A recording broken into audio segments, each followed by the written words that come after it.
to bring marks.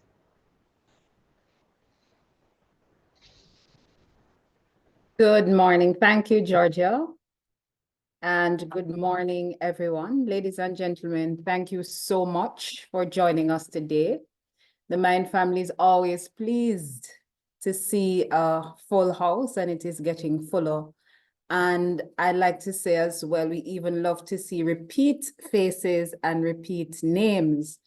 From where I sit and the position I sit in the organization, it tells me that at least once in a previous situation, you would have sampled or tasted the fruit of the agency, the experiences that we offer, and you liked it, and so you're back. And for the new faces, somebody you trust or something you read must have drawn you to say, no, of all the things that I could be doing with my time, I think the best place for me to be is right here. So however you got here, we thank you so much for joining us. As Georgia said, Ambassador Joan Underwood is, par excellence. We know her for her quality, and you will not be disappointed. You cannot be disappointed. That I'm very confident of, and that you're in very safe hands. For those of us who are familiar with cricket, it's like, when a good cricketer catches you in the slips or the gully or behind the wicket, that is it. You're in very good hands and there's no dropping of you. So indeed, she will hold you with some solid servant leadership substance. For the next few moments, however, please allow me to take you in a wider context of leadership. And then I will leave the stage for Joan to plant the seeds you came to reap in order to strengthen your leadership arsenal or your leadership toolkit.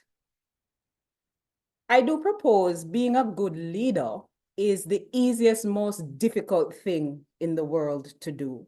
Yes, in high school, we were taught that this is an oxymoron. When you put two terms of opposite or appearing conflicting or are conflicting, but when you really examine it at its core, it is true. And this for me is what leadership is, the easiest, most difficult thing to master. Leadership in its most basic format is a consistent group of thoughts and beliefs. And as we know, our thoughts and beliefs are manifested through our actions. So these actions now are aimed at inspiring, influencing others to move into a particular direction with usually good intentions for all considered a part of the system or the organization. In essence, then, leadership is about influence for a particular reason. And when you hear it, it sounds easy enough, right? In theory. However, it's the application that generally gets most of us. Well, I know it gets me at times. And we quickly forget COVID-7 and then 8 impactful steps, and we start tripping up over our own missteps, and then we get frustrated when our supervisees or subjects of the kingdom refuse to conform as they did in the leadership development session. And after a while, some persons, if not most, tend to resort to the old ways. This is whether through DNA or from childbirth, but we tend to revert to what we used to do, even knowing intuitively that it's not best. How about when we opt to mysteriously forget the new learning when faced with an opposing stronger power? The type of power I'm talking about is the one that can fire you or who can make your life a living, HELL. And that person in that particular point has no interest in knowing how well you can listen actively and how advanced you are in your meditation practices. These leaders or these persons who have more power over you at that time make it more difficult. But we know because of the value of leadership, we have to press on. Ladies and gentlemen, we're fully aware at Mind that sound leadership is no TikTok video. It's long, it's grueling, requires commitment, demands much, and yet it is satisfying and the best option to ensure the achievement of the achievement of the desired outcomes. It is this understanding of the value of leadership and also just the appreciation of the nature of people that sits at the core of the justification for Mind's leadership webinar series. This is the place we consider for all our key stakeholders to reflect, to replenish, and rejuvenate. Mind exposes you, as Georgia said, free of charge to local, regional, and global experts in the field. And through these experiences, we envision the raising of the public sector leadership bar, as well as the same raising of the bar for our private sector colleagues. For the record, the cost does not in any way, I repeat, the cost does not in any way reflect the quality of the product, nor does it reflect the quality of the experience. At Mind, we simply believe that you're worth the investment, and that's just it. Given all that I have shared, I therefore beseech you to make the best use of the opportunity. For us to have public sector transformation initiatives and service excellence take root, the seeds of leadership must spring from good soil so that when it is tested, there is no evidence of failure to conform to effect. There's no evidence of failure for us to conform to what we need to conform to cause effective leadership. Today, as you make use of the opportunity, I suggest you personalize the experience by examining your own beliefs, your own thoughts, your own actions. And why? Simply because, as the mighty Bob Marley said lyrically, and the words are, none but ourselves can change our minds. If you're not a Bob Marley fan, that's fine. Let's jump over to Michael Jackson. He says, I'm starting with the man in the mirror. And if the moonwalker is still not your cup of tea or up your alley, the good book reminds us, pay attention to the plank in your own eye, less concern with the beam in your neighbor's. In essence, ladies and gentlemen, leadership development requires changes from a personal experience. When I change, you change, we all change, and so we change the system. So because you are worth it, and the cause is bigger, the cause that we're working towards is bigger than any one of us, we at Mind commit to always providing you with quality content. But that's just 20% of the equation. The other 80% is really up to you. And what we're again asking you to do is to reflect. Reflect on what Joan will be sharing. Replenish your brains, your minds, your hearts, and thereafter apply what you have learned in this rejuvenated way in your own spaces. After a while, and trust me on this because it works, these small pockets will grow through positive leadership vibrations. And before you know it, the shifts we desire for the public sector and the wider country will be achieved. I will now take leave with the hope that at 12 noon or whatever point we close, when you're asked your views about the leadership webinar, you'll be able to honestly reply, it was worth my time. I'm very confident that will be the answer. So do enjoy the rest of the session. And if we don't meet again before the year's end, happy holidays. If you celebrate Christmas, Merry Christmas. And we wish you blessings of abundance for the new year. So thank you. Right back over to you, Georgie and team. Thank you very much for that, Prudence. You have certainly set the tone for what is to come. And ladies and gentlemen, before we go into introducing the presenter, just want to remind you or set the protocols for this webinar. Please, we ask that you remain muted throughout. If you have a question, we ask that you use the raise hand feature. However, we ask that you hold your questions to the end where we will have discussion and question time. If, however, throughout the presentation there is something you do not understand, you need clarification, raise your hand and we'll address that matter immediately. Okay? You may post your questions as well in the chat. Please utilize that feature as well. And we will see at the end how many questions we can address. So, ladies and gentlemen, colleagues, without much further ado, I now turn you over to Andrea Tusa, who is the Manager for Leadership Development here at Mind, who will introduce our presenter. Thank you, Georgia. Good morning, everyone. Great to have you joining us.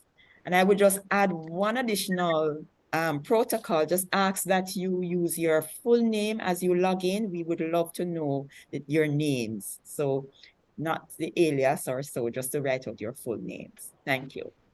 Our time this morning will be well spent with Ambassador Joan Underwood, author of Manager's First Aid Kit, a practical guide to remedy the 3 most common managerial challenges.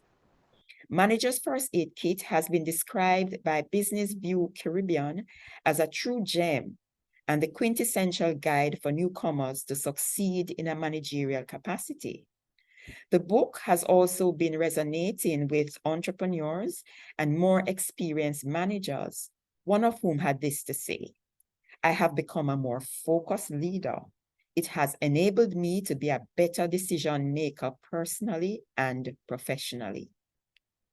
Joan describes herself as a purpose-driven talent development specialist who is guided by core values of accountability, execution, and professionalism as she carries out her organizational mission of serving small to medium-sized enterprises, governments, and regional institutions, helping them to develop high-performance individuals, teams, and strategies. Her professional designations include Master Trainer, Professional Coach, Certified Change Practitioner, and Certified HRD Practitioner, and she's the immediate past president of the HR Management Association of Barbados. Ambassador Underwood's contribution to the field of HR within the Caribbean led to her selection as the 2023 Regional HR Champion during the HR Management Association of Trinidad and Tobago's Legacy Awards. She is the first individual to receive this award. In addition to her work in coaching, management, and policy in both the public and private sectors, Joan served for 7.5 years as Antigua and Barbuda's non-resident ambassador to several Latin American countries, including the Bolivarian Republic of Venezuela. She also served as the Chief Implementation Officer in the Office of the Prime Minister, Dr. the Honorable Winston Baldwin Spencer. Joan's leadership journey is featured in Championing Women's Leaders as one of the 27 case studies of outstanding women leaders in the Caribbean, in the Commonwealth. Ladies and gentlemen, our presenter, Ambassador Joan Underwood. Good morning, everyone. It's always a pleasure to collaborate with Mind, and wish it could be in person, but we know what the situation is. So I look forward to engaging with you throughout our time together this morning. And this is intended to be a conversation. So it's not just me speaking at you, but rather our having a conversation around this topic: servant leadership, why it works. And so here's what we're going to be covering today. By the end of our time together, we would have explored the concept of servant leadership and its importance to the public sector. We would also have gained insights to the power of servant leadership. We would have learned how servant leadership can benefit leaders as well as their teams. And we're going to discover how to become a servant leader by developing strong relationships built on a solid foundation of trust. And there's actually a bit of a bonus if you stay with us right to the very end. We'll be giving away some prizes, but more on that later. Remember, I told you that this was going to be interactive, that I was involving you? Well, here we go. Starting right off with having you complete a poll. So I encourage you to pull out your handheld devices, pull out your phone, and there's a QR code that you can scan, and it will take you right into the survey. Alternatively, you can go to Menti, that's MENTI.com, as shown at the top of your screen here, and then enter the code to access this single question poll. So go right ahead. As you can see on the screen, it says we are waiting for your responses. And the single question is, what traits or actions do you associate with servant leadership? So please go ahead, access menti.com by scanning the QR code. We see the results coming in already. So we're going to create a word cloud made up of your responses. Of course, as with a word cloud, the larger the font means the more often a particular response is given. So far we see humility is leading in the responses. So let's go ahead and weigh in and let's see what your impressions are in terms of what you associate with servant leadership.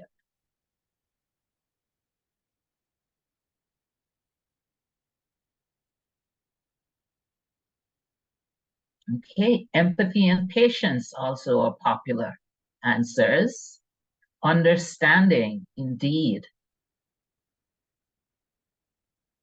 Kindness, patience. I see emotional intelligence has come in. Respect.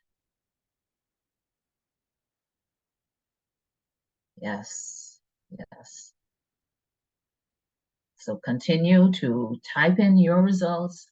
What do you associate with servant leadership? Okay, humility still leading the pack.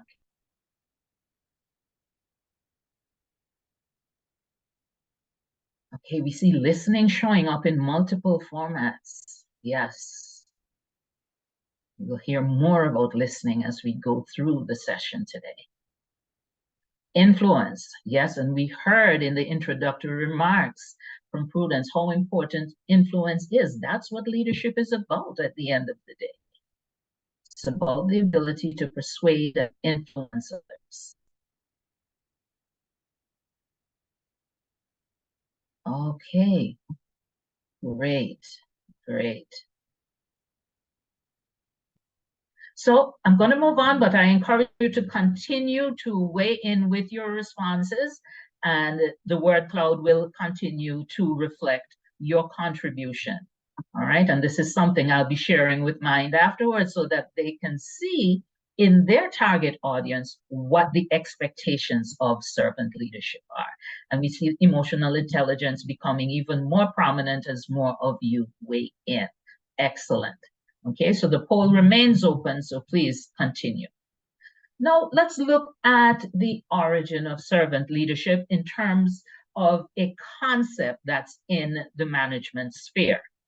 And the acknowledged father of this term is Robert Greenleaf.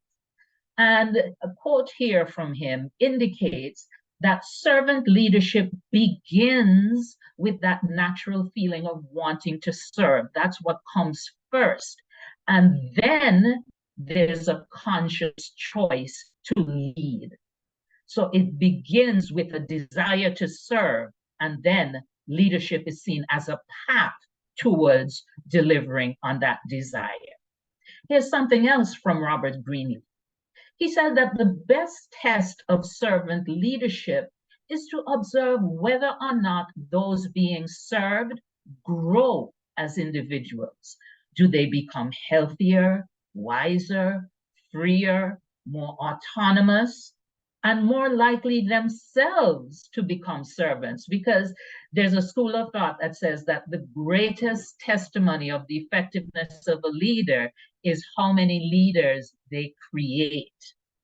Another litmus test for servant leadership, especially in the context of the public service, is what is the effect of that servant leader on the least privileged in society? Do they benefit? Or at least do they not become further deprived as a result of the actions of that servant leader?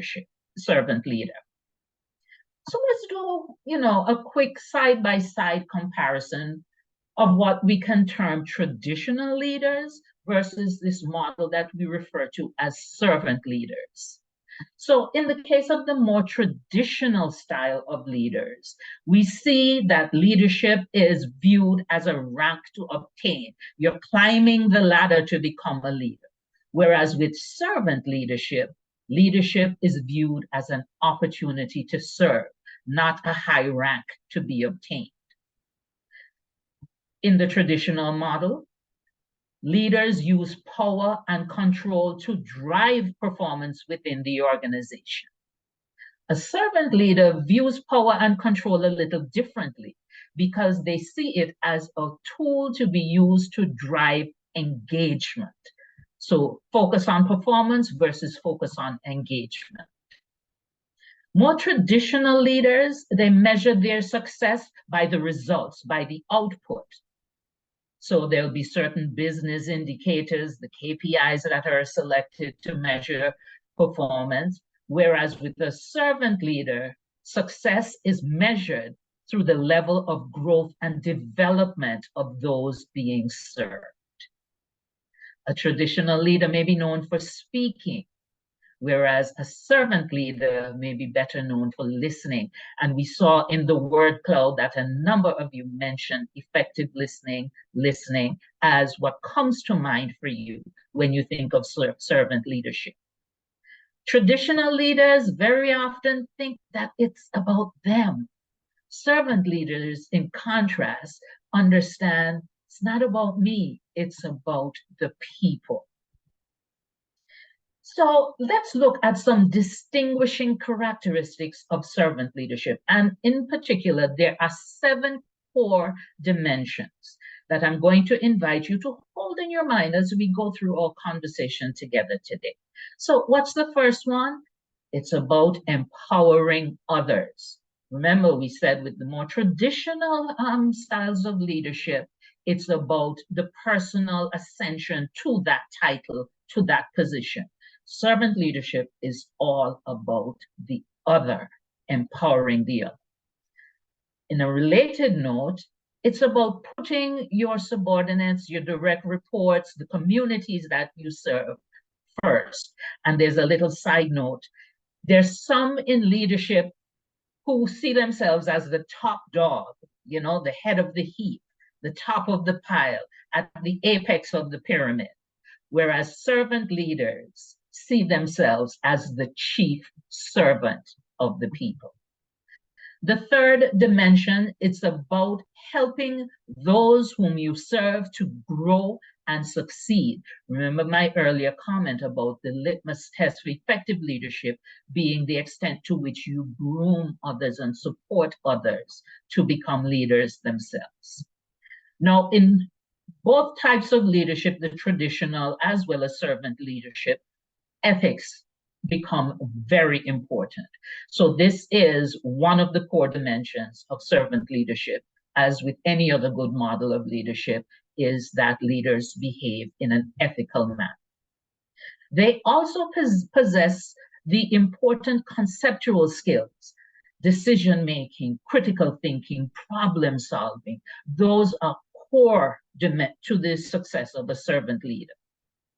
And this 6th component here is one that you may not often see in discussions about leadership, but because of the nature of servant leadership, particularly in the public sector, emotional healing becomes very important. And if you think about social services, for example, when we're providing healthcare, whether it's for physical health, mental health, emotional health, the leader has to be very concerned with the emotional well-being of those that they serve. And the seventh core dimension is creating value for the community. And this community, when we're looking at the public service, refers to the entire nation. Of course, specific ministries, departments, and agencies with their respective mandates may have a core community on which they focus. But generally speaking, all MDAs need to be focused on the value being created at a national level. So again, I invite you to hold these 7 core dimensions in mind throughout our discussions and even as you leave the webinar today.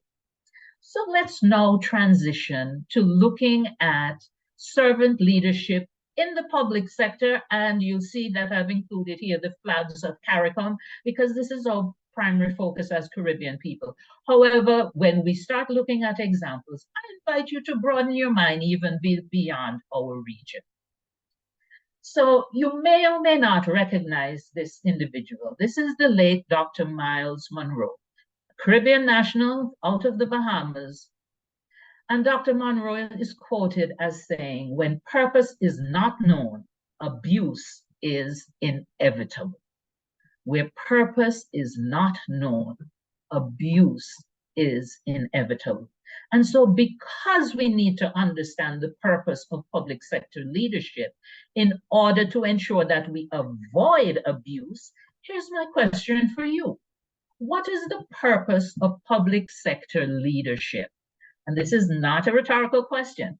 So I invite you to go ahead and put your thoughts in the chat, or you can even raise your hand and Andrea or one of the other members at Mind will call on you so that you can share with us your perception in terms of the essential purpose of public sector leadership.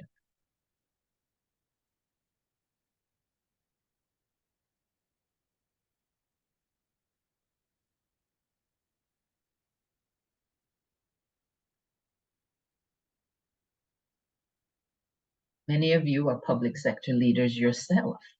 So what do you think your purpose is? Joan?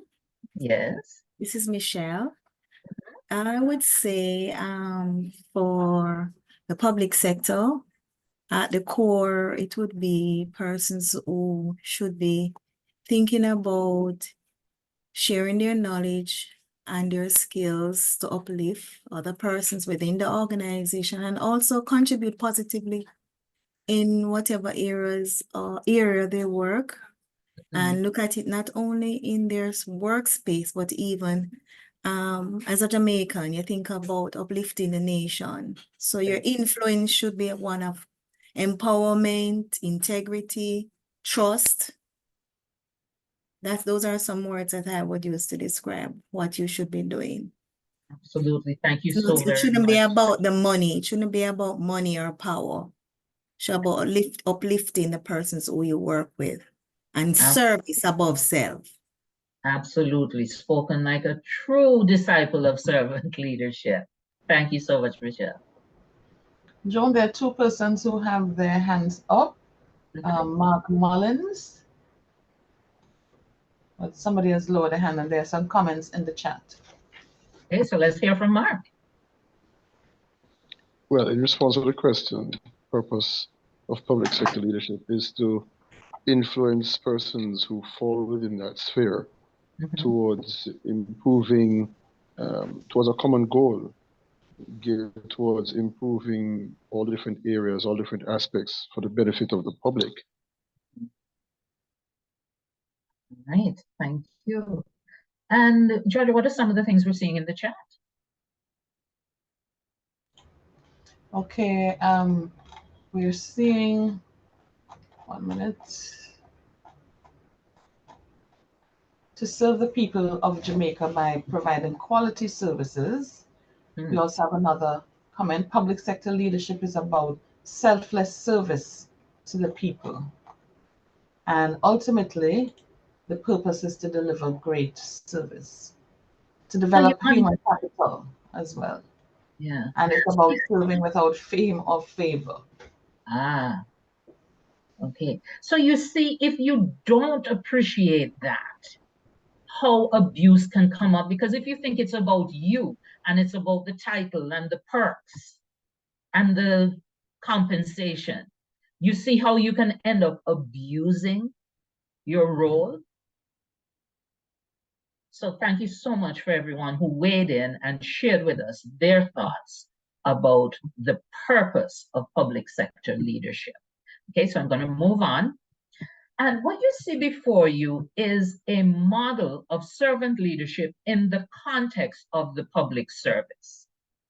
And one of the things that is somewhat unique about the public service is that we have two distinct types of leaders within the public service. What do I mean by that?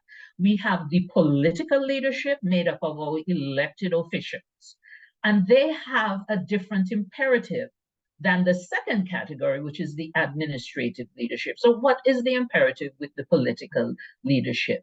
By definition, they want to win elections so that they can be in office, so that they can serve. And so their imperative is the political acceptability. On the other side of the coin now, we have the administrative, and I would even suggest to you that we can put the technical leaders in here as well.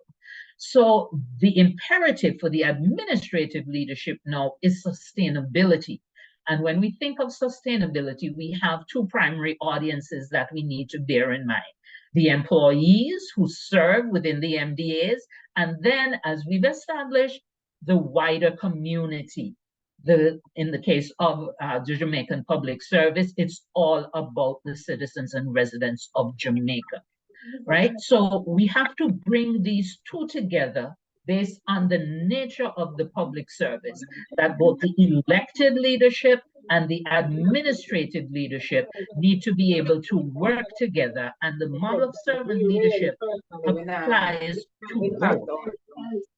So for them to work together efficiently, we need to have a synchronization of the structures within the public service.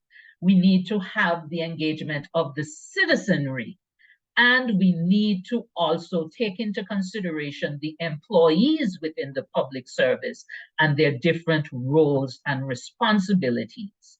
And so in this model, we've incorporated the two streams of leadership. We've incorporated the structures that exist within the public service, and we have expanded to focus on both the citizen engagement and the employee engagement and well-being within the public service. So with this ecosystem now, the research has shown that there are four models that tend to dominate in the public service. Four models of leadership. We have the transformational leadership, which focuses on organizational goals. We have the collaborative approach to leadership, which focuses on the systems and the processes and the whole of government approach, as opposed to the siloed approach that can sometimes creep in. Then we have the focus on the ethics within the leadership, and of course, the focus of our discussion today, servant leadership. So let's take a deeper dive by comparing each of the other three leadership styles to servant leadership. And we start with transformational leadership. Now, in the case of transformational leadership, the focus is on the organizational goals and objectives, very results oriented. Contrast that now with servant leadership, which, as we've established, the focus is on the followers' well-being. And throughout it all, remember, when we're referring to followers, we're looking both at the staff within the public service and the broader community, which is served by the government. Also, under transformational leadership, the research has shown that is often more suitable for profit-making organization because, again, it's extremely results-oriented. Whereas servant leadership Without that profit motive, that's when you're allowed to look at the best interest of the people, of the communities that you serve. So that's transformational leadership versus servant leadership. Let's look next at ethical leadership. And again, I put it to you that ethics is important no matter what the style of leadership that we're examining. However, in the paradigm that's defined and described as ethical leadership, the focus tends to be more on compliance with the norms and the standards. With servant leadership, again, the focus is on the benefits to the stakeholders being served. With ethical leadership, one relies on the rewards and the punishments, because you have the carrot and the stick, to hold your employees accountable. So the focus is almost exclusively with the ethical leadership, abiding by the norms, the standards, obeying the rules and the regulations, and then holding people accountable to that. But as we know, sometimes the rules do not have the best interest at heart. And that's why over time we see legislation evolving so that it is better aligned with the needs of the society. All right, so that's ethical versus servant. Let's look next at collaborative leadership versus servant leadership. As I mentioned before, with collaborative leadership, the focus is on the systems and the processes to break away from the silos and have a whole of government approach. So the focus tends to be on systems and processes. Whereas, as we've established with servant leadership, the focus is on the people, on the employees, on the broader communities. How do we empower them? How do we secure their well-being, even as we have proper systems in place? So it doesn't mean that we don't pay attention to the systems, but we understand and appreciate that the systems are purpose-driven. All right, so coming back to Dr. Miles Monroe, if purpose is unknown, abuse is inevitable. Before you come on, Joan, there's a Michelle has her hand up, so okay, allow her to go ahead. Go ahead, Michelle. Yes. Okay, I have a little question. Based on what you said about the transformational leadership, Yes. there was a point you mentioned about it being suitable for profit-making organization. Mhm.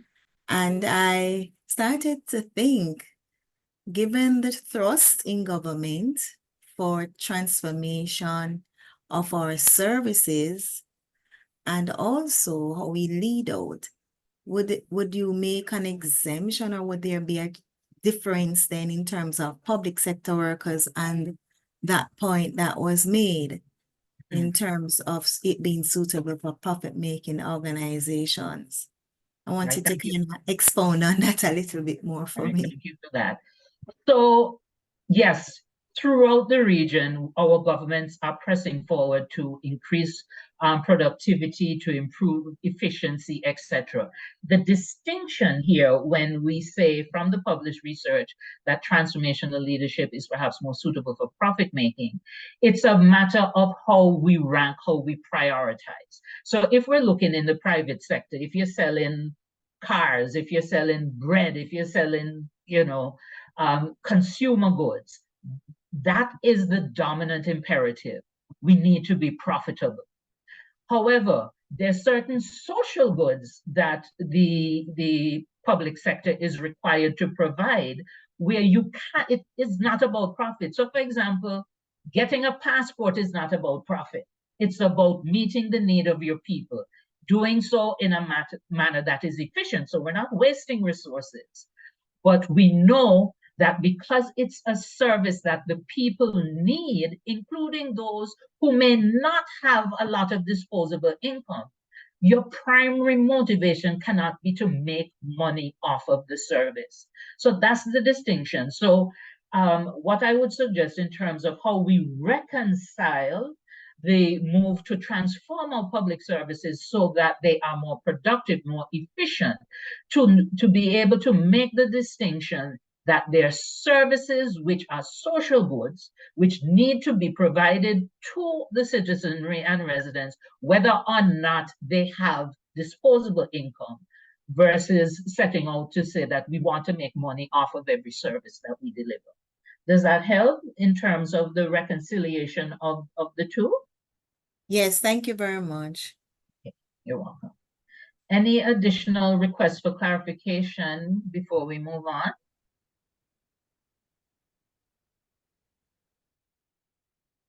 There is a comment in chat, Joan. It says, I think all the leadership styles have a place in the public sector, but servant leadership should be the dominant style. I can completely relate to that sentiment. Thank you so much for sharing that. So I have a question for you. Bearing in mind that we have the two streams of leadership in the public service, the political directorate and the administrative arm of leadership, who comes to mind for you as an example of effective servant leadership, either from the political directorate or from the administrative leadership stream? And don't limit yourself to Jamaica. Think regionally, think globally even, and share with us who for you stands out as a good example of a servant leader. So the floor is open.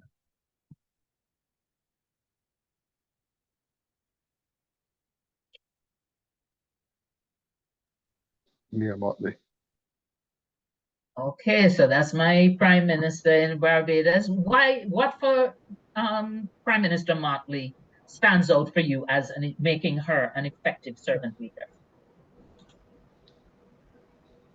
She speaks profoundly. She speaks bravely. She does not hold back in expressing her opinions, and her opinions are not necessarily myopic, but is broad in its scope.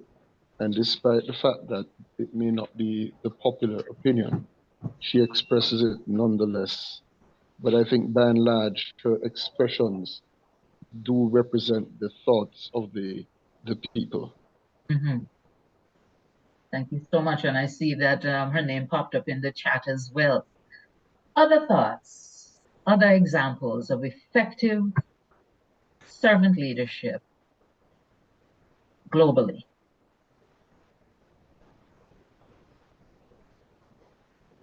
All right, I see Pamela Monroe Ellis. Can the person who typed that in share with us some background on why they made that selection?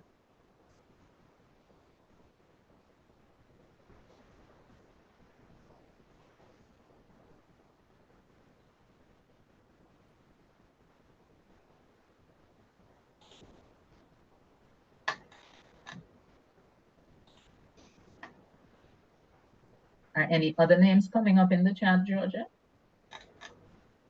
Nelson Mandela. Ah, yes. Yes, for sure. And Shirley's hand has been up. You may go ahead, Okay. Shirley. No, I was going to say Nelson Mandela because I didn't hear anybody actually say it, although it was placed in the chat before. So, well, since your mic is open, tell us why you think Madiba stands out as a servant leader. for me, Nelson Mandela is like one of the greatest leaders I've seen. Reason? When things were difficult in his country, he got himself educated. He started to speak up for his people. He used his skills and his talent to help the people in his country. He was prepared to go to prison. Maybe that wasn't his plan really, but he was willing to sacrifice himself for the good of his country. He ended up sacrificing his family, which wasn't really good, but he stood his ground for what he believed in. He was exiled or sent to prison for how many years. And when he came back out with a heart of love. He did not, I mean, he could have he could have returned from prison with bitterness and anger. He did not. He came back with a heart of love and still a desire to see his country move from the state it was in.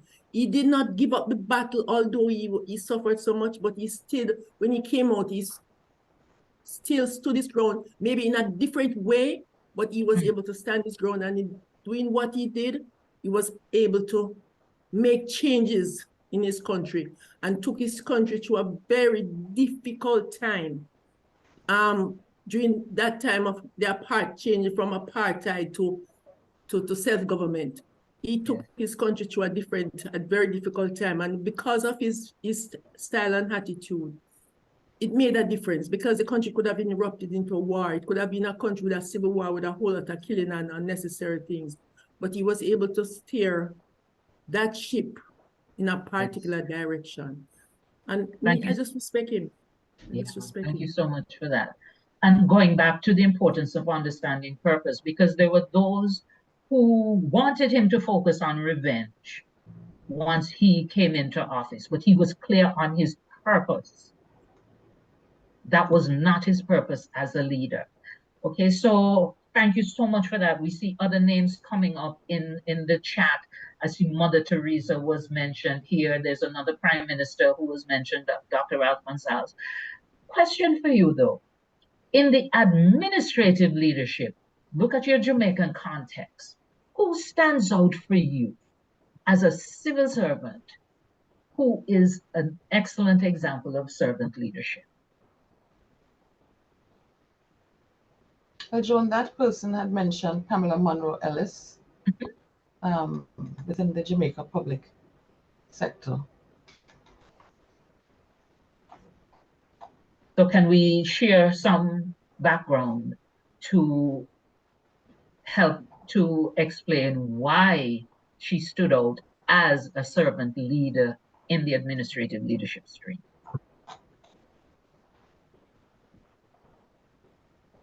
Ramon Pennington had indicated Pamela Monroe Ellis. Ramon, would you like to just open your mic and provide an explanation? Okay, good morning. Morning. I chose Mrs. Monroe Ellis because in my estimation, based on what I've heard that she does, and a lot of the ways in which she inspires are not made public, she strikes me as somebody who has a lot of integrity. And my understanding is that her whole thinking is to do her job well in service of the Jamaican citizens as Auditor General. And I very much respect her for that. Thank you so much for sharing on that, because it's important for us to realize that we shouldn't be looking just to the political directorate for that servant leadership model, right? So thank you so much for sharing. So you've shared, I'm actually going to share with you now my personal experience working with and for one such servant leader. And of course, I'm referring to former Prime Minister Winston Baldwin Spencer. So Prime Minister Spencer led the United Progressive Party to office in the 2004 general elections in Antigua and Barbuda. And his government served for 2 terms, and I had the privilege of working with him and for him throughout the first term and for 3 of the 5 years in his second term. And there are a few things that I want to highlight. And these are words from Prime Minister Spencer himself. He said that his party was elected to office in 2004 with an express mandate of putting people first, the very definition of servant leadership. It was about empowering citizens and residents. Now, this wasn't written for today's webinar. This is his philosophy, his belief, because this is an excerpt from a publication from a few years ago as he looked back on the legacy of his 2 terms in office, right? Look at what his focus was. Together with the people, because remember, the focus is not on the leader, with the people of Antigua and Barbuda, the party helped to restore pride and prosperity, as well as the country's image and reputation abroad. The focus was on the well-being of the people whom he was serving. Prime Minister Spencer, throughout his time in office, and even to today, he will tell you he was the chief servant of the people. That's how he referred to himself. Okay? It's not about you, it's not about the rank, it's about the service. So, as continuing with his retrospective, again, this was not produced for today's webinar. This is what he believes, this is how he presented himself. He says, for 10 wonderful years as Prime Minister, I was honored to be the servant leader of this nation. The servant leader. We began the journey with the primary goal of putting people first. But that type of leadership is not necessarily a smooth ride. So he acknowledges there were hurdles along the way. But look at what he counts as his successes. Empowering every Antiguan and Barbudan and those who have made this country their home. Now, I want to tell you 2 stories about Prime Minister Spencer to show how he lived this. He didn't just talk the talk, he walked the walk. Now, I served, as you would have heard, as the non-resident ambassador to a number of countries. One of those countries was Brazil. And there was a time when the Prime Minister and I went to Brazil on a diplomatic mission. And PM Spencer is a huge football fan, and Corinthians is his team. So while we were there, he mentioned this, and our hosts decided that they would take him to the home of the Corinthians club, so that there's a museum there, so that he could experience that. And while we were there, it was mentioned that they were actually playing a game that evening. And PM Spencer, you know, in his excitement said, oh man, I wish I could see that. And immediately our hosts, without saying anything to us, decided they were going to make it happen. Now, if you're familiar with diplomacy and missions and having a prime minister in the delegation, it's a lot of responsibility, a lot of logistics in terms of the movement of that head of government. So security has to scope out everywhere you're going. Of course, there are outriders. There's a whole, cortege. Whenever you're moving, he doesn't move by himself, but they moved heaven and earth to make arrangements for PM Spencer to be able to attend that football match that evening. Now, that meant blocking off the highway so that he could get through, etc. And there was one overly exuberant fan who decided he wasn't going to let this motorcade allow him to be late to getting in to watch his game. So he tried to cut in to the diplomatic motorcade. Now, we didn't know anything about this because we were ahead of where he tried to cut in. But we found out afterwards that he had tried to cut into the motorcade, and the police outriders, seeing it as a security risk, took actions to deter him. And while that was happening, one of the police outriders was injured and had to be taken to the hospital. Now, the protocol folks told me this, and knowing PM Spencer the way that I did, I shared the story with him, and immediately he said, I need to go to the hospital to see this officer who put his life in danger to protect me. So again, remember security concerns around this. So when I relayed this to the head of our delegation in terms of PM's desire to go and meet this officer to thank him for putting his own life at risk to protect the Prime Minister, they were like, Ambassador, no, that can't happen. We cannot take the PM to a public hospital, right? And they said, by the way, the update was the guy has been discharged, so he went home. So when I told PM said, okay, let's go to his home. They were like, no, that cannot happen. So, but PM was adamant. He's like, I am not leaving here without thanking him. So the compromise was that they went and they brought the officer to him. But the officer, he was literally in tears because a head of government was adamant, I am not leaving without personally thanking him and shaking his hand for the level of care the level of attention that he gave towards protecting me. That's a servant leader. So that's my first story. The second story related to me personally in terms of CARICOM Scale National. So you see in the picture at the side here, this is PM Spencer presenting me with one of what was one of the first applications for an Antiguan and Barbudan to hold a CARICOM Scale National certificate.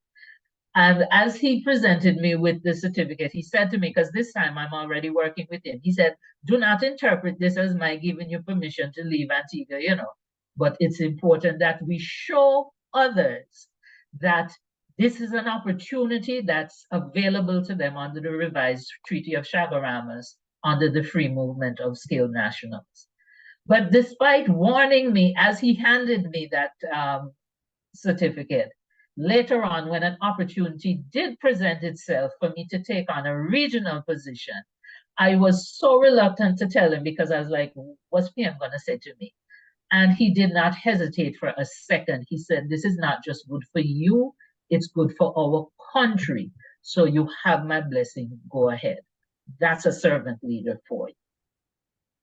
Okay, so like I said, just sharing two examples of how a servant leader shows up when engaging with others, not as the top dog, but as the chief servant who is genuinely and legitimately concerned about others. So let's look at some other alternatives before we looked at three other models that we tend to find in the public service. Now we're going to look at leadership styles, generally speaking. So in traditional leadership models, you see the leader is at the top of the pyramid with the customers, employees, and management falling below him or her. That pyramid is inverted in the case of servant leadership, with the servant leader being at the base and serving all others.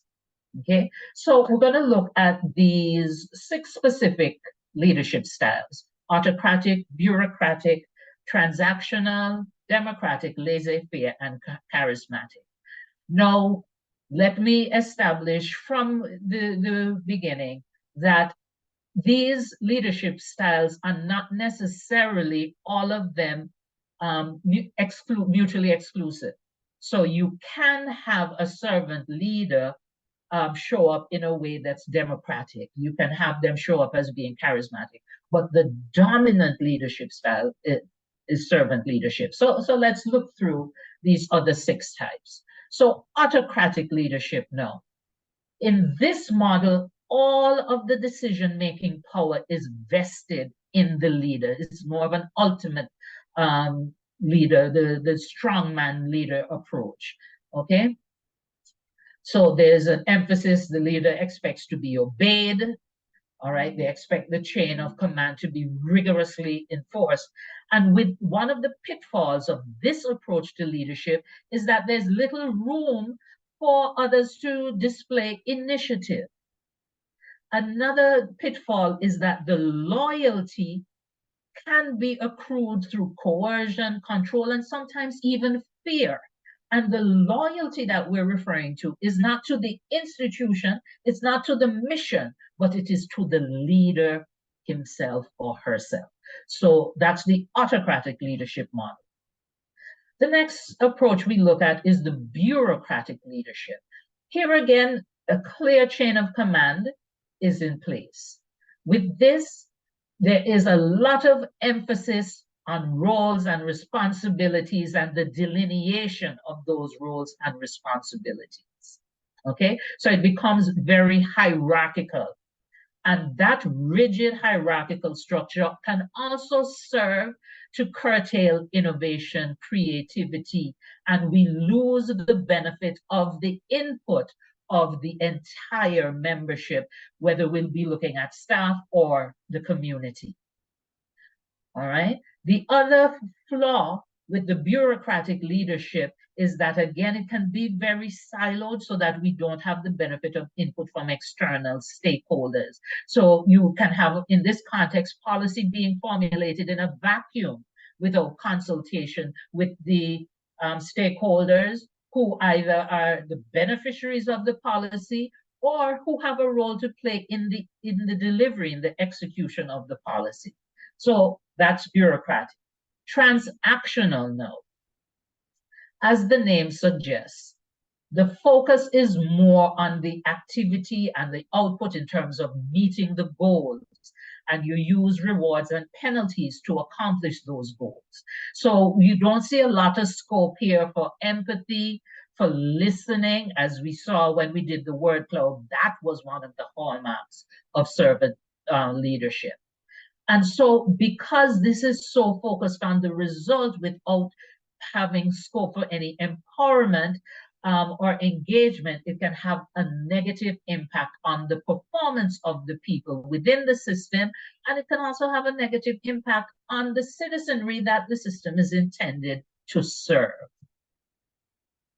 Democratic leadership, no.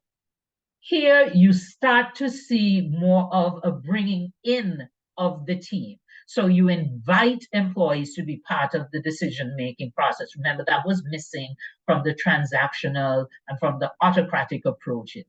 All right, so this is a benefit of the democratic leadership. All right. The downside that I would flag for the democratic leadership is that it doesn't inherently have that same people first orientation.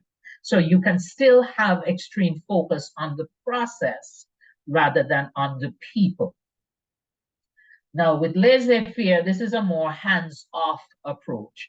So the upside is that you get away from the micromanagement and the maximum leader approach that we've seen in other models. So you have more autonomy, you have more flexibility. But the potential downside is that without the strong leadership now, you can have stagnation and your team can just drift along. So you may have ministries, departments, and agencies where the mandate is not being properly executed because there's too much of a hands-off approach. And in some cases, then we simply do not get the level of service and benefits that we need, either for the employees or for the citizens being served. And in the final one, now, the charismatic leaders, they tend to be very good at articulating the vision and exciting people about the vision, mobilizing people around it. Unfortunately, they may not be as diligent when it comes to the execution and the follow-through and the implementation aspect of it. Also, if the vision becomes so entwined with the persona of the leader, then we can lose track of what the true purpose is, and we can veer over into autocratic tendencies. So that's a really quick and dirty comparison of servant leadership and the other general models of leadership. And I'm monitoring the time because I want to ensure that we have some time at the end for you to pose any additional questions that you have. So I have a question for you here now. Servant leadership and the public sector. Is it a perfect match? Or is this servant leadership model too soft, too touchy-feely? So I'm going to invite you to use your reaction buttons now. So if you think it's a perfect match, let's go ahead and get a thumbs up from you. If you think, nah, that's not for me, that's too touchy-feely, I need somebody more hands-on, more directive, you can give it a thumbs down. So let's see what you do with your reactions. Thumbs up or down?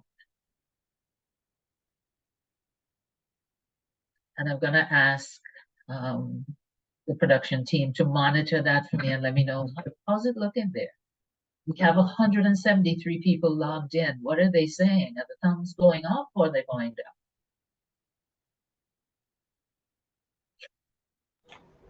So far, we had a maximum of 8 thumbs up. We had 1 thumbs down.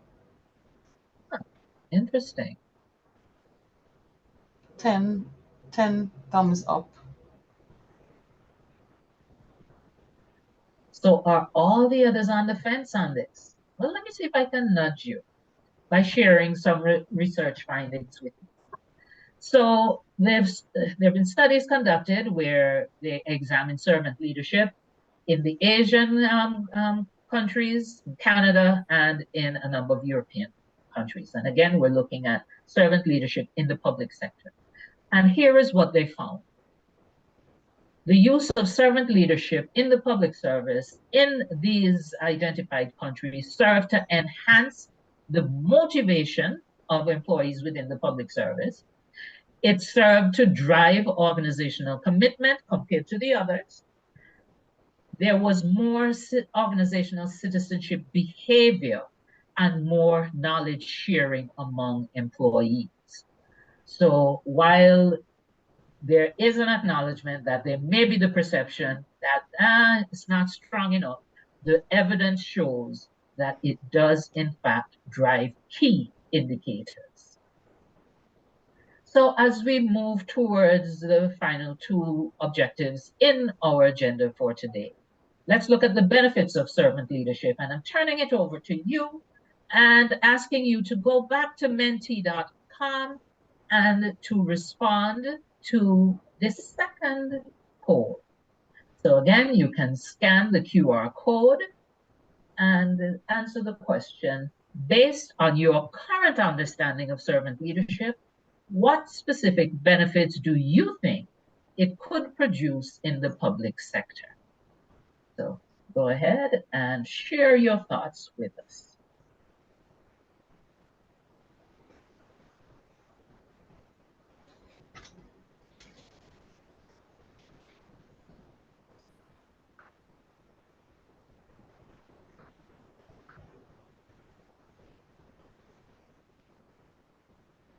Okay, you see the third answer that popped up there mentioned that you would expect better compliance and working environments built on trust.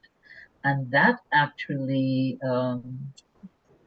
previews the final segment that we are going to be going into in just a moment. Okay, trust comes up again. Excellent.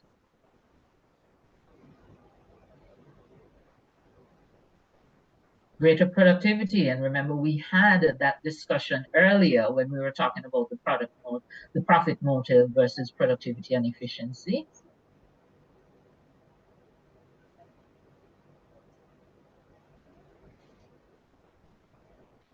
Trust comes up again. Improved engagement, absolutely. When you put people first, the people are more likely to be engaged.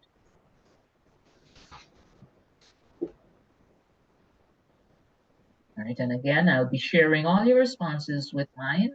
So thank you for participating. Okay, so let's just go through and see what we have here. Better service delivery, quality service. Okay, we talked about the trust before. Trust again, productivity, unbiased service to all. Okay, engagement. We see integrity coming up here.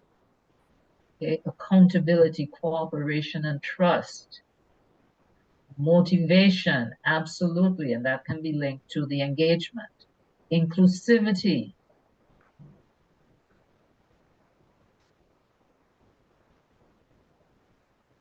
Less corruption.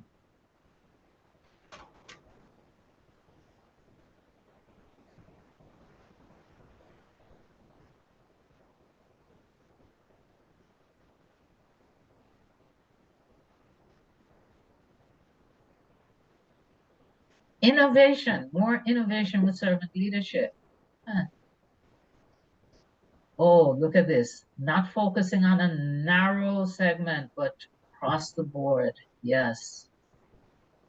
Collaboration across, because the purpose is understood.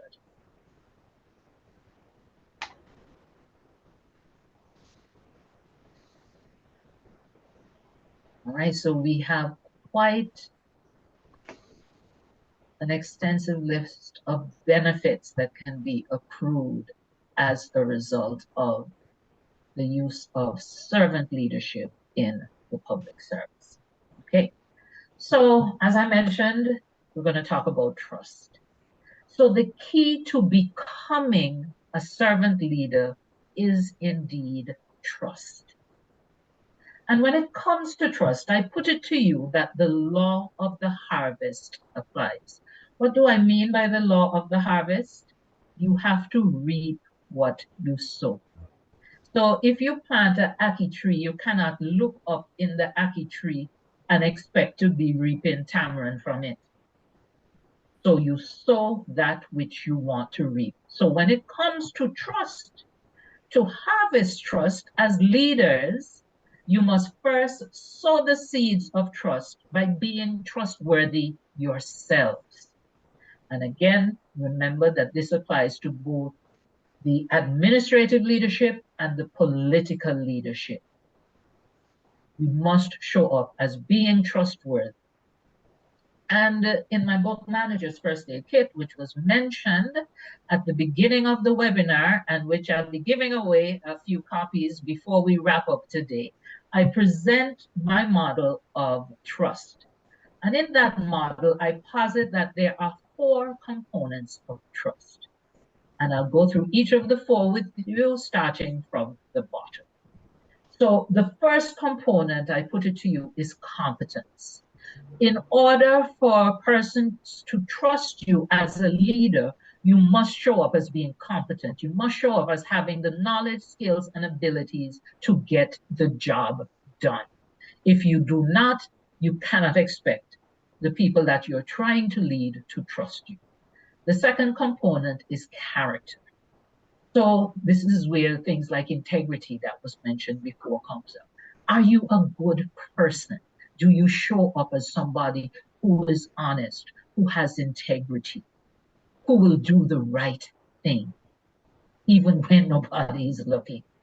So that's character. The third element included in my trust model is benevolence. And what do we mean by benevolence? It means that we wish others well. This ties in with the people first. So for people to trust you and your leadership, they must believe that you mean them well. Not that you're trying to get one over, and then not that you see them merely as a means to an end. So you will say what you need to do, say what you need to say, do what you need to do to get a vote, but then after that, you don't have any use for them. Okay, if we're talking about the administrative leadership, if your people think that you only see them as units of production, but you don't have any empathy for them, you don't care what happens to them outside of them delivering on what's on their job description, they will not trust you. The fourth and final element, I refer to this as a meta component. And what do I mean by a meta component? It applies to all the other components. And that final component, that meta component, is consistency. What do I mean by that? If you are to be trusted as a leader, you have to consistently show up as being competent. Not today you're producing good work and tomorrow people look at what you're doing and wonder, wait, did he or she leave her brain at home this morning? Right? So consistently competent, consistently of good character. Not just when people are around, you show up as being honest and full of integrity, and under the cover of darkness, you're a different person.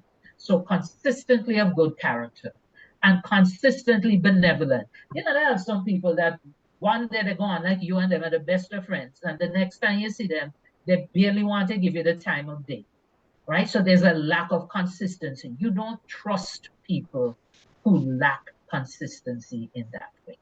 So again, the 4 components that I encourage each and every leader to embrace in order to set the foundation for trust relationships are competence, character, benevolence, and consistency. And with that, I will now stop sharing and see if there are any questions that we need to address before we go into our giveaway.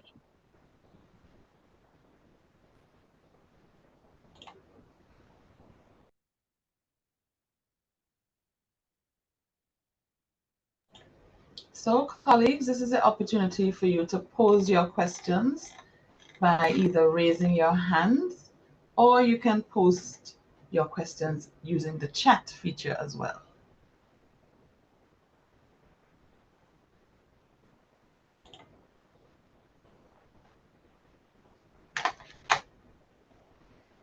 So Michelle has her hand up. Go ahead, Michelle. Okay, thanks again, Joan, for a wonderful presentation.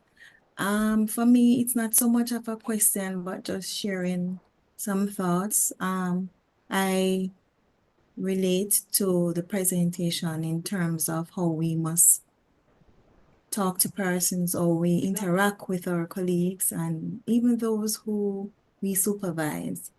I remember when I was learning about this term servant leader, some years ago, a question was asked, who was the first servant leader? And everybody was there wondering and pondering. And then the facilitator at the time said it was Jesus Christ because he taught us how to love and to share and care for those. So if I know not everybody is because I'm not turning this into church, but if we follow that concept of giving of ourselves, being warm and being cooperative, and I'm not saying there won't be days when obviously you want to get upset and, not do the things as you know you should, but at all times, respect, I believe, is so important. Respect yourself first, and you think about the thought, how would I want to be treated if I was in this person's shoe? So I believe the presentation is time bound. It's very important. And I'm hoping that the leadership of the entities, probably we can do that, Georgia, at another time, the leaders for these ministries and departments, this is something that I believe some of them would very much benefit from as a reminder, because some of them do practice it or some aspect of it.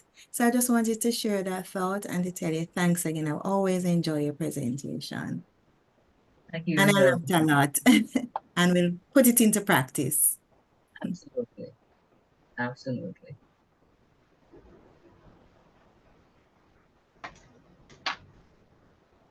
Okay, Rose Greenwood, you may unmute and ask your question.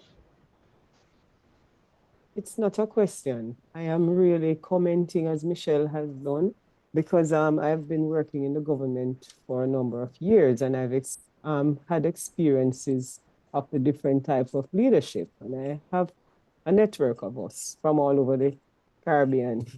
And I've seen more and more that this type of leadership is woefully lacking. That is as it relates to servant leadership. And we have been exposed, myself and colleagues and others who might have been here, to this type of training and how to be a servant leadership, while there are those who are in leadership positions who I have not seen it exhibited a lot. And I have issues because at times it's like there are clashes. So I'm wondering if this course could be offered to persons who really lead, if a recommendation could be made to the ministries for top leadership to benefit from some of this. And some would have been practicing, but others are not. And I see where myself and others, we have been ridiculed. I am a very empathetic, I have a lot of, empathy. I share my work. I do a lot of things and I suffer abuse. So while I am welcome and I thank Joan for this, but I wish if a wider cross-section of leaders could be able to gain some of this knowledge, which some might not have had the opportunity to do. So I'm thankful. I've been doing several leadership training because I'm a modern person. I may be old, but I'm modern and innovative. So I'm very happy for this. And I strongly recommend that this training be shared with the top level people. Thank you. Thank you very much for those comments, Right. Rose. Right. Remember to lower your hand, please. Any other question, comment?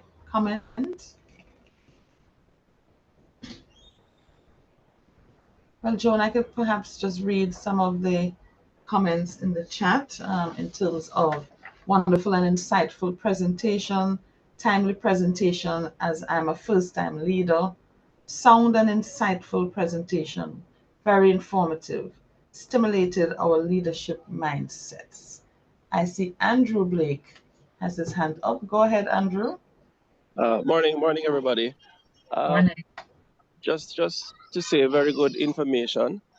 As I listened, I realized that both aspects fall into your day-to-day activity as leaders, where you're being both inspirational and you're also balancing the targets of the organization that you're working with. So I see where both sides can really fit into the process of leadership in your own space. Thank you for that observation. Joan, there's a question in the chat. How does one begin to gain trust from their team when the leadership has been autocratic and you're experiencing the consequences of this type of leadership? Great question. And there's actually, well, there are 2 chapters in my book that address that. And it's about building relationships brick by brick. So I have a relationship building block model that has trust as one of those building blocks.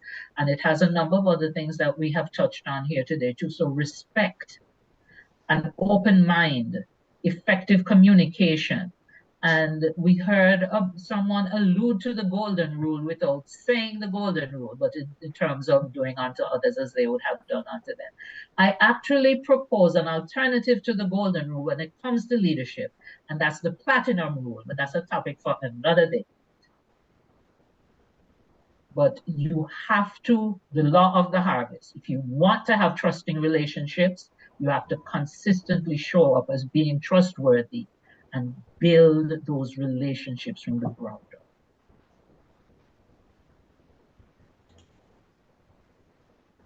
So, Georgia, with your permission, I'm going to go ahead through to the giveaway now. And I'm going to reward a couple of people who would have stayed the course with us, would have been paying attention, and who would have really internalized what we have shared here this morning.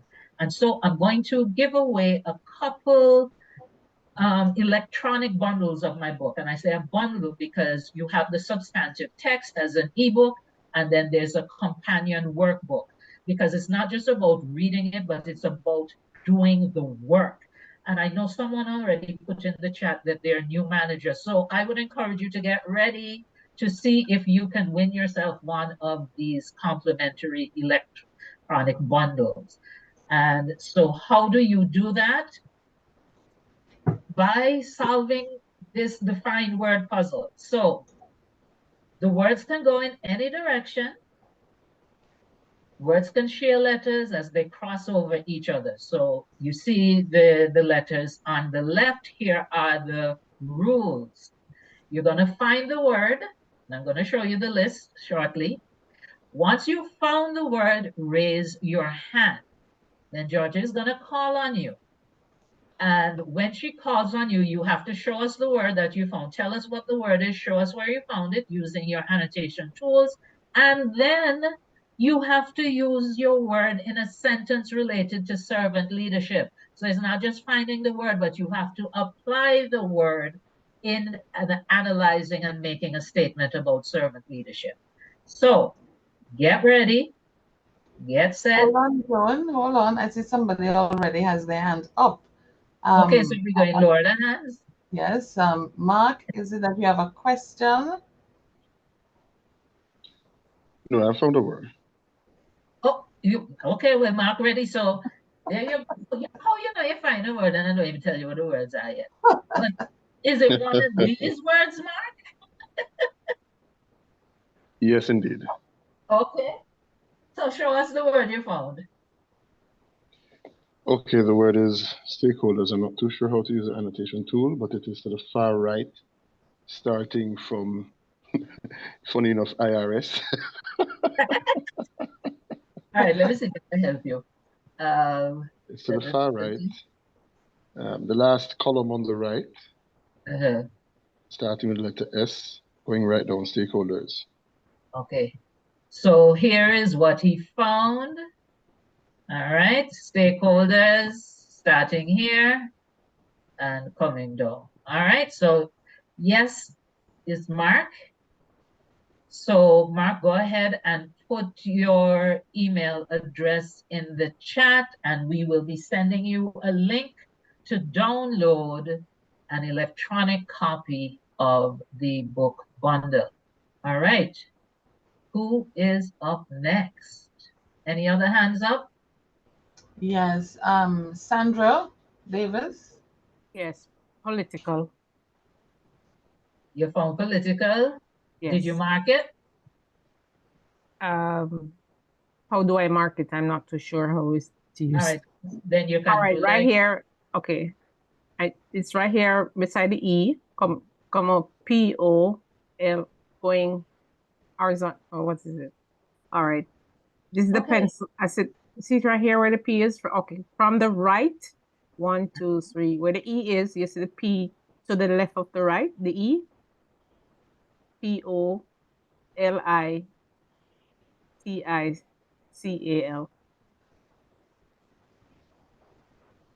Have you seen it? See it right here on, okay, facing the computer. So it should be my right. Right? So what column is it coming from the right? It's the second column from the right. You have the first column on the right, the second column. And coming from the bottom, it's the fourth letter up.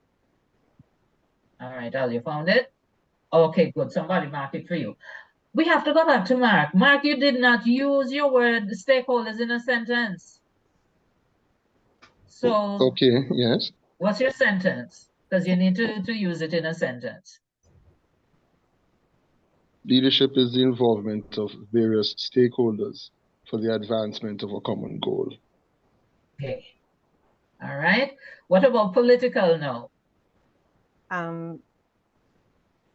If our political leaders follow the, if our political leaders practice being good servant leaders, we will have a better country called Jamaica. Okay. So that's Sandra. So remember, we need your email address. Now I see somebody marked out benevolence. I see people marked out integrity. So Georgia people, just put in all what we're going to do. Who can give these prizes to? So can you hover over benevolence? And I see find whether- administrative. I had integrity, but I couldn't mark it. I can't mark it. That's why I couldn't put in administrative. Administrative should start to the I found several. Engagement. Several, but I was waiting. Market. I think we should have sent the Found name several. Yeah, we should have to been putting Georgia, it and then in the she chat. see Yeah, who because I sent it found in several first. first, right? As I You know can't what I'm mark going it. to do? First. You know what I'm going to do? Right. I'm actually going to give, I'm going to give Mind the link so that everybody who is online right now gets the bundle. Perfect. You think that's fair? Yes, because some like us Some, found a I lot. found a few, quite a few. I found a lot of them, but not able And to. I raised my hand. And my hand was raised. But I didn't know to Rules mark. that they jump ahead of you. And my hand was raised also. So since it's My hand Christmas, was raised right as the gentleman was speaking because I found a few, but yeah, okay. Mine too.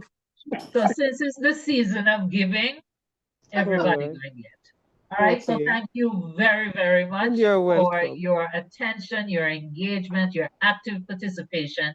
It's been an absolute pleasure interacting with you, and look forward to continuing to support Mind as they contribute towards leadership development, not just in Jamaica, but given their broader mandate throughout the region.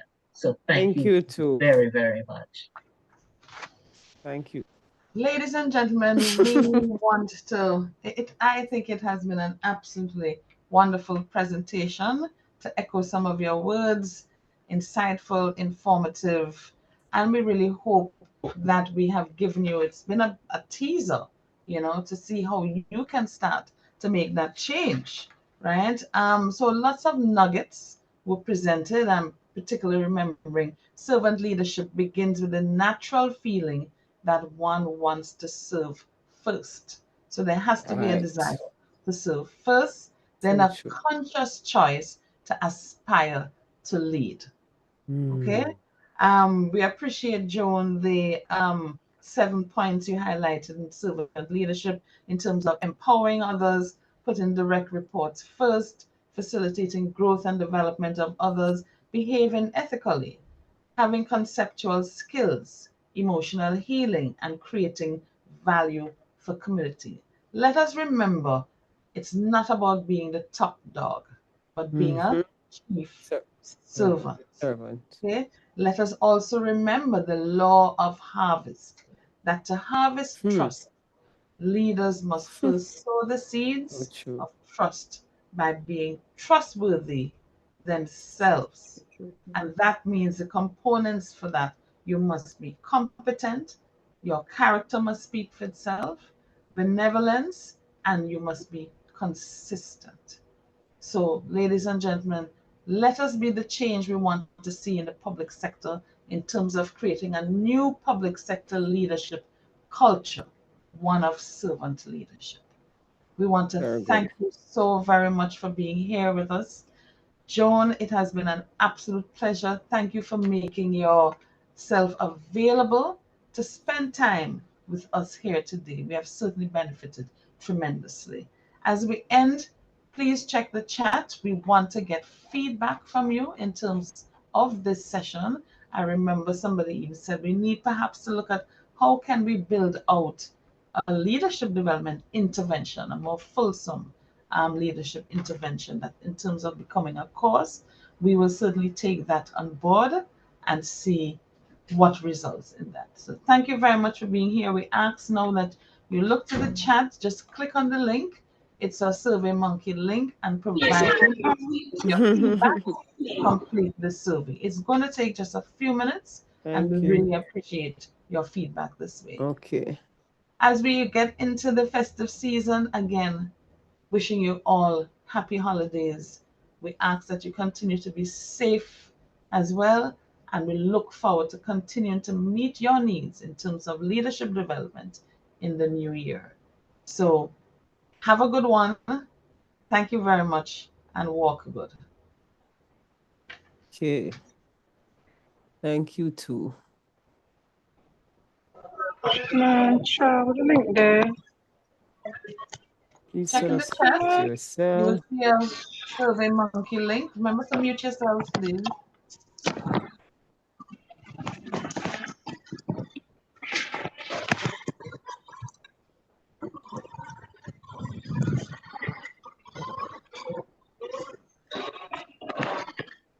Rose, can you just mute yourself?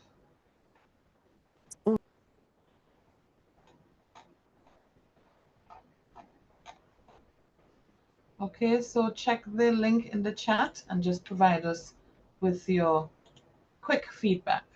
It is much appreciated.